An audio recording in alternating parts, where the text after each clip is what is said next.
नाम का एक किसान था। उसने अपनी जमीन पर महाजन से रुपये उधार लिए थे, पर फसल बर्बाद होने के कारण वो रुपये वापस नहीं दे पा रहा था। कर्ज चुकाने के लिए उसने अपने बैल तक बेच दिए थे। भैया, मैंने अपने बैलों को बच्चों की तरह रखा है, इनका अच्छे से ध्यान रखना। भैया, अभी मैं इनकी आधी कीमत ही दे पाऊंगा, आधे रुपए अगले महीने ले लेना। भैया, मुझे अभी रुपयों की बहुत जरूरत है, इसीलिए तो बैल बेचे। अच्छा, तो ऐसा करो, तुम मेरी ये अंगूठी रख लो, ये मेरी माँ की आखिरी निशानी है, पर तुम इसे रख लो, जब मैं रुपए वापस करूं तो दे देना। नहीं नहीं भैया, रहने दो, तुम्हारी हालत तो मुझसे भी खराब है। अगर मैंने मजबूरी में तुम्हारी ये अमानत बेच दी तो ऊपर वाले को क्या मुंह दिखाऊंगा। तुम मुझे रुपए अगले महीने दे देना। वैसे भी इन रुपयों से मैं महाजन के पूरे रुपए नहीं चुका पाऊंगा। ऐसे में दो आदमी का परेशान होना ठीक नहीं। तुम तो चैन की सांस लो। और ये बोलकर सोमू वहाँ से चला गया। महाजन ने बुलवाया है, उसके रुपयों का इंतजाम तो हो नहीं पाया। समझ नहीं आ रहा कि उसे क्या कहूँ। तुमने इस बुधवार तक रुपए सूद समेत वापस करने के लिए कहा था। चलो लाओ मेरे रुपए, आज बुधवार है। आप तो जानते हैं, इस बार मेरी बेमौसम की बरसात के कारण फसल बर्बाद हो गई है, इसलिए मैं रुपयों का इंतजाम नहीं कर पाया। अभी बस इतना ही है मेरे पास। बस 2000? अभी तो पूरे 5000 बाकी है। मुझे मेरे रुपए हर हाल में चाहिए, समझे? मुझे थोड़ा समय और दे दो। आप तो जानते हो कि मेरे इतने बुरे दिन पहले कभी नहीं आए। ठीक है, तुम आदमी अच्छे हो तो तुमको 1 सप्ताह और दे देता हूँ, पर अगर इस बार भी मेरे रुपए नहीं दिए तो ठीक नहीं होगा। सोमू हाँ में सिर हिलाकर वहाँ से चला गया और बिल्कुल उदास मन से अपने घर की तरफ चलता गया। 4 दिन बाद सोमू के घर पर उसकी पत्नी आंगन में लगे नल के नीचे बर्तन साफ करते हुए। तुम सुनो, क्या सोमू का घर यही है? बाहर बुलाओ से। जी हाँ, ये उन्हीं का घर है। क्या बात हो गई? आप लोग कौन हैं? हम महाजन के आदमी हैं, समझी? बोल देना अपने बिरजुआ को कि 3 दिन दिए हैं महाजन ने, पैसे लौटा दे या अपनी जमीन और घर, समझी ना? उसके बाद बेचारी उदास मन से सोमू का इंतजार करने लगी। कुछ देर में सोमू घर आया। सुनिए, महाजन का आदमी आया था, कहकर गया है कि अगर 3 दिन में रुपये वापस नहीं किए तो महाजन जमीन और घर पर कब्जा कर लेगा। 3 दिन में रुपए? यहाँ तो खाने के लाले पड़े हैं। सुनिए, आप उस आदमी से रुपये वापस मांग लो जिसे पिछले साल दिए थे। नहीं, शमशेर से किस मुंह से रुपए वापस मांगू? उस आदमी ने अनजान होकर भी मुझे बीमारी में अपने घर में रखा, मेरी सेवा की, ध्यान रखा। वो नहीं होता तो शायद आज मैं तुम्हारे सामने नहीं होता। तुम्हें पता भी नहीं चलता मेरे साथ क्या हुआ है। उसे रुपयों की जरूरत थी और मेरे पास थे तो दे दिए। पर उसने खुद ही कहा था ना कि 1 साल बाद वापस देगा। आप अभी ले आइए, फिर जब आपके पास हो तो देखिए, एक बार मांगने में क्या हर्ज है। ठीक है, मैं कोशिश करता हूँ, पर अगर नहीं देगा तो जबरदस्ती नहीं करूँगा। सोमू दूसरे गांव में शमशेर के घर के लिए निकल पड़ा और कुछ देर चलने के बाद वहां जा पहुंचा। सोमू ने शमशेर के घर पहुंचकर दरवाजा खटखटाया। हाँ भैया, बोलो क्या बात है? कुछ मांगने आए हो तो बाद में आना, अभी मेरे पास बहुत काम है। उसने जोर से दरवाजा बंद कर दिया। मैं इस औरत को भिखारी लग रहा हूँ। हे राम, मेरी हालत ऐसी हो गई है। फिर उसने खुद को देखा। हे राम, कुर्ता फट गया है। फिर उसने दोनों हाथों से कुर्ते को थोड़ा नीचे किया। दोबारा दरवाजा खटखटाता हूँ। अरे, तुम फिर आ गए। तुम लोग भी ना बिल्कुल चैन नहीं लेने देते। पर वो क्या? अब रुको यहीं। औरत अंदर चली गई। अरे, ये तो कुछ सुन ही नहीं रही। औरत एक रोटी लेकर आई। ये लो, अभी सब्जी नहीं है तो प्याज के साथ खा लेना, और हाँ, अब पैसे मत मांगना, रोटी दे रही हूँ, चुपचाप ले लो। पर आप मेरी बात तो सुनो। अरे, अभी भी कुछ कहना है? शमशेर को बुला दो, उससे काम है। कौन शमशेर? इस घर का मालिक है ना शमशेर, मुझे उससे थोड़ा काम है। शमशेर? कौन शमशेर? इस घर के मालिक मेरे पति रमानाथ हैं, समझे? मैं पिछले साल शमशेर के साथ इस घर में पूरे 15 दिन रहा था। ओ भिखारी, तुम पिछले साल की बात कर रहे हो रे? मेरे ब्याह को 10 साल हो गए हैं। मैं 10 साल से यहाँ रह रही हूँ। मेरे पति जन्म से। ये घर उनके पुरखों का है, पुरखों का, समझे? और मैं शमशेर के साथ इसी घर में था। तुम भिखारी होकर मेरा घर हड़पना चाहते हो? देखो, सीधे सीधे यहाँ से निकल लो, वरना ठीक नहीं होगा। मेरी बात तो सुनो। चलो चलो, निकलो यहाँ से। अगली बार दरवाजा खटखटाया तो मार खाओगे। औरत ने उसके मुंह पर दरवाजा बंद कर दिया। सोमू थक हार कर एक पेड़ के नीचे बैठ गया। क्या हाल हो गया है मेरा, पहनने को ढंग का एक कपड़ा नहीं, खाने को दाना नहीं। तभी एक आदमी उसके सामने एक सिक्का फेंक कर चला गया।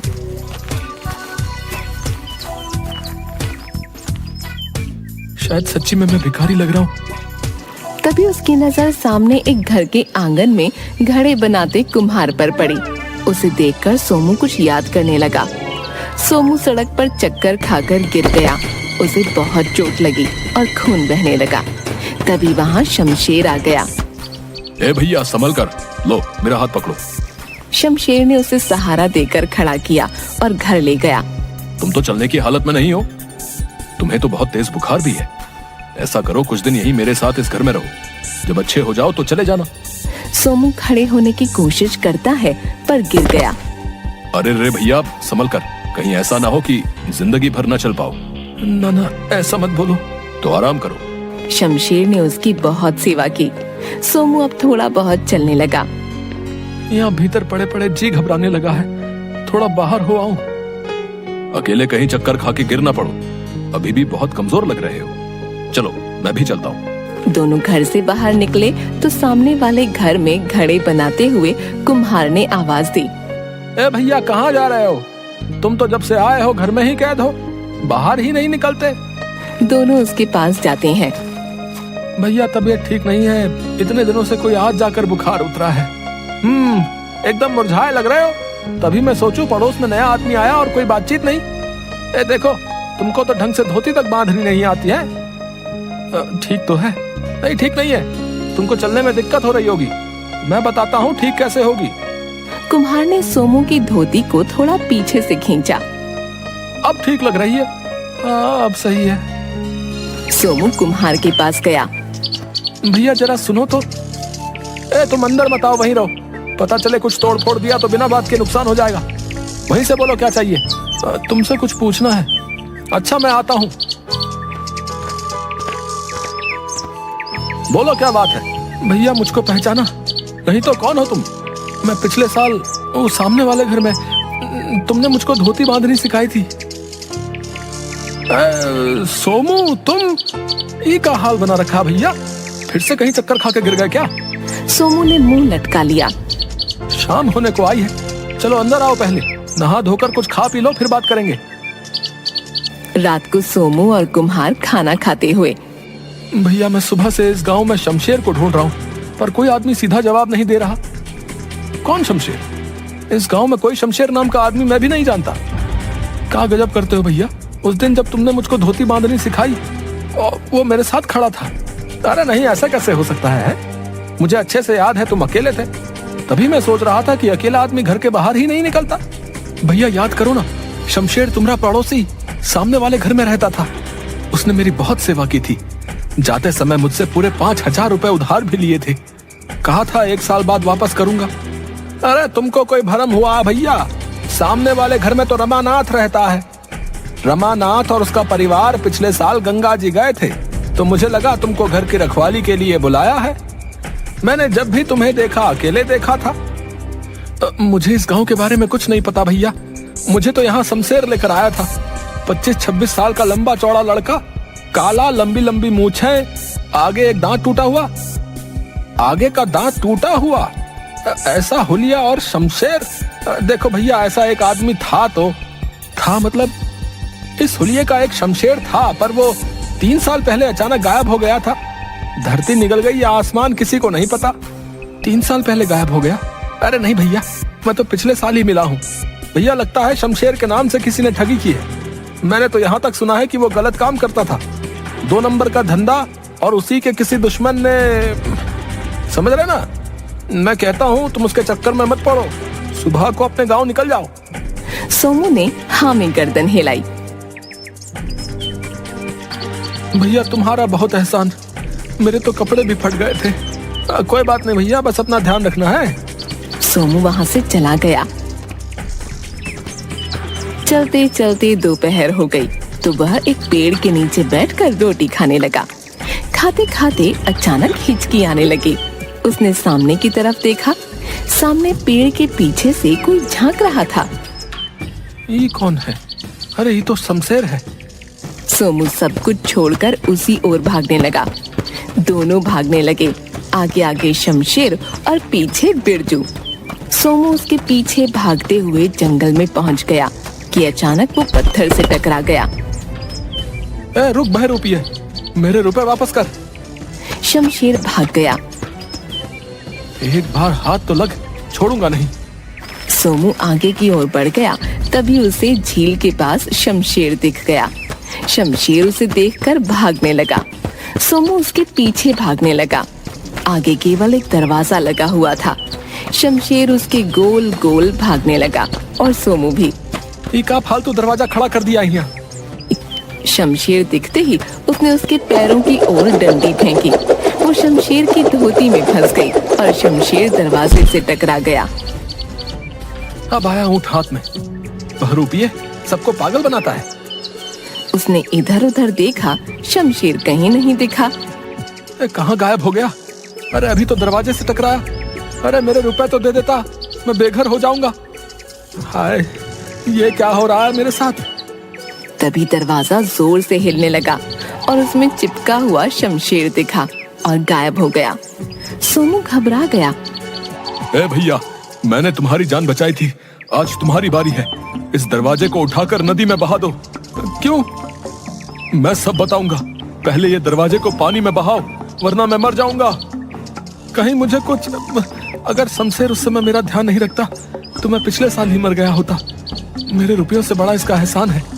सोमू ने दरवाजे को हाथ लगाया और हटा लिया। ये दरवाजे में से कुछ चुभ रहा है। उसने फिर हिम्मत करके दरवाजे को उठाया और नदी में बहा दिया। जैसे ही दरवाजा नदी में डूबा, शमशेर सोमू के सामने प्रकट हो गया। ये क्या माजरा है? भैया मैं तुमको सब बताता हूँ।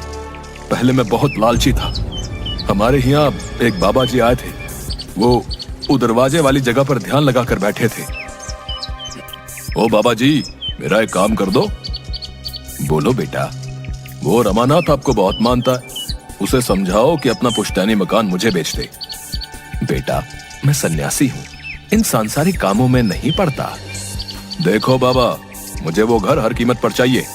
मैं उसके साथ जोर जबरदस्ती नहीं कर सकता, क्योंकि पूरा गांव उसके साथ है। वो आपका कहा नहीं टालता, तो ये काम आपको करना पड़ेगा। वरना क्या? जहां बैठे हो वहां से कभी उठ नहीं पाओगे। आप मुझे जानते नहीं हो। बेटा, तुम स्वार्थ में अंधे हो गए हो, सुधर जाओ। अरे मुझे सुधरने को कहता है? कहकर उसने बाबा को पकड़ना चाहा, परंतु बाबा ने एक फूंक मारी और शमशेर दरवाजे में परिवर्तित हो गया। अरे ये क्या हो गया? मेरा दम घुट रहा है। बाबा, बाबा माफी, बाबा माफी। तुम्हारे पाप का घड़ा भर गया है। माफी इतनी आसानी से नहीं मिलती। माफ कर दो बाबा, माफ कर दो। ठीक है, आ जाओ बाहर। शमशेर दरवाजे से प्रकट हो गया। तुम श्रापित हो, अब से तुम अदृश्य हो, कोई तुम्हें देख नहीं पाएगा। बाबा कृपा करो, मुझे वापस पहले जैसा कर दो। मैं कभी कोई गलत काम नहीं करूंगा। तुम्हारी माफी का एक ही उपाय है। एक ऐसा आदमी जो इस गांव का ना हो, निर्बल हो, लेकिन दिल का सच्चा हो। यदि उसे तुम्हारी जरूरत होगी तो तुम केवल उसे दिखने लगोगे। तुम्हारे सच्चे मन से की गई सेवा से यदि वो स्वस्थ हो जाए और 1 साल बाद वो इस दरवाजे को उठाकर नदी में बहाए, तो तुम फिर से पहले जैसे हो जाओगे। ऐसा तो पहले कभी सुना नहीं। जब मैं तुम्हें दिखने लगा तो मैं समझ गया कि तुम ही वो आदमी हो, पर मैं तब तुम्हें ये सब नहीं बता सकता था। इसलिए तुमसे रुपए उधार लिए कि तुम 1 साल बाद इसी बहाने वापस आ जाओ। तुम बहुत होशियार आदमी हो, गायब होकर वापस इस दुनिया में आ गए। शमशेर ने वहीं मिट्टी में गड्ढा खोदकर एक डिब्बा निकाला। ये लो तुम्हारे रुपए, जैसे दिए थे वैसे ही हैं। सूद मैं बाद में दे दूंगा। ना भैया, मेरा काम इन्हीं रुपयों से हो